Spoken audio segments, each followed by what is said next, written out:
Good evening. Good evening. Good evening.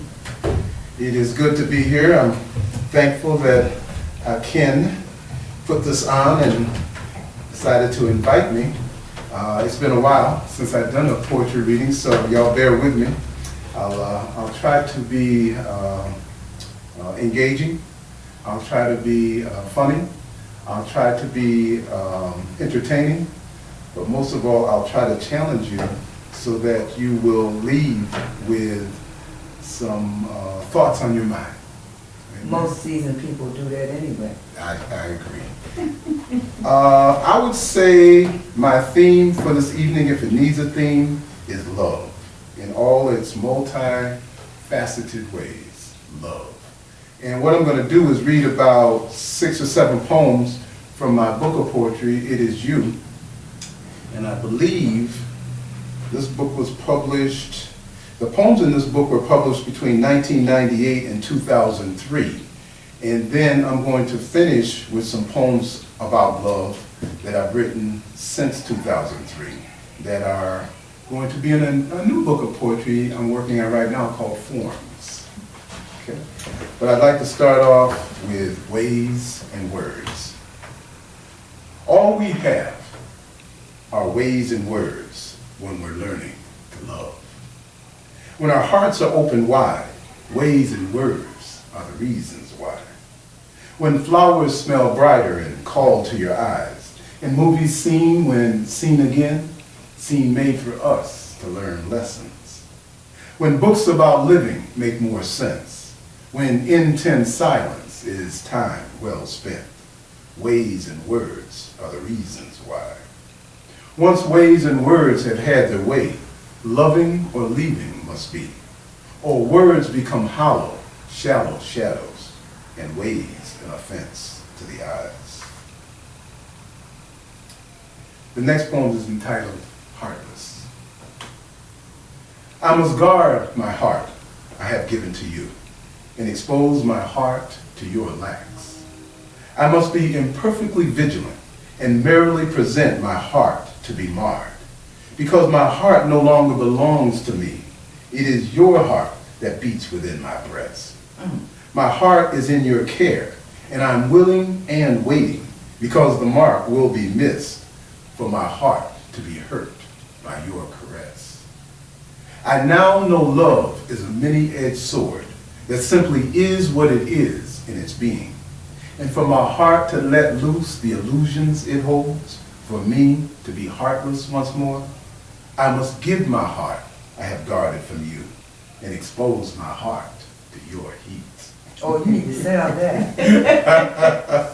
You need to make copies of that, laminate it, and sell it.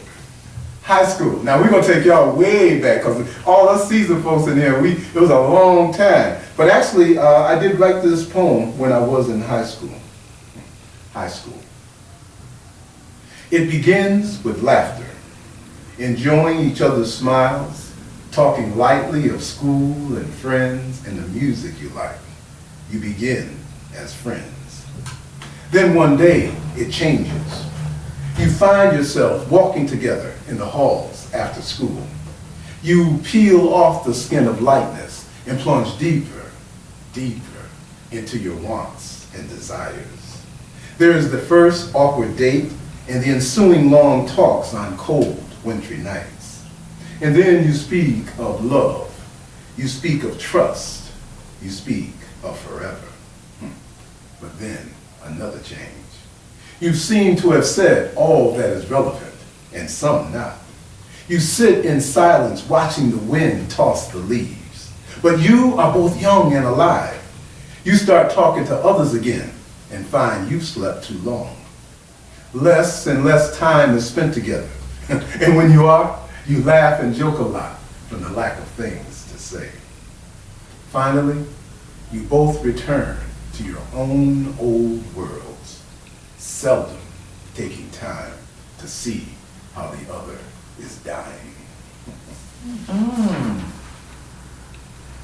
In a riddle. Girl, it about riddle with me. It all about time. And I'm old enough now to know and wait a while and see if you stay on beat. Anybody can hit a good lick or two, luck up and catch a good day. But the rhythm girl is deep in us all and drives us through our lives. You got yours and I got mine, and sometimes rhythms meet and damn, funky good stuff come out your toes. Joy and happiness explode. Sorrow too, rhythm and blues. But that's a part of rhythms when they real. And sometimes for a moment it looks as if it lasts, but it turns into be an interlude.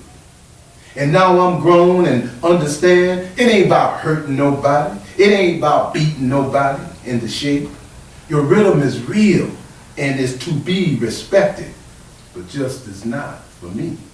My rhythm is me, and I must be the sound I found and see. Otherwise, it be about hell, girl. I understand. I understand. I do. I understand about words. You see, I'm a poet and a sometimes storyteller of sorts. So I understand about words. How they sometimes heal. How they sometimes hurt. How they sometimes pierce, pop, penetrate, soothe, move, inflate, deflate, mesmerize, hypnotize, irritate, console, and confuse. I understand that sometimes some things are said flippant, without much thought of care. I understand that words are better than bombs or beatings, but sometimes become bombs, blasting big holes like craters between me and you, between bosom buddies, between lovers who are tired of loving. I understand nuance. I know all about shades and color. I understand words have double meanings, and sometimes words don't have no meaning at all, but just sound good when they're let loose on the air. I understand how inflection can change a word and how context must always be considered when considering what was really said with the words that were chosen. I do understand about words. I use them all the time. But what I don't understand is, what did you mean when you said you loved me? I do understand about words.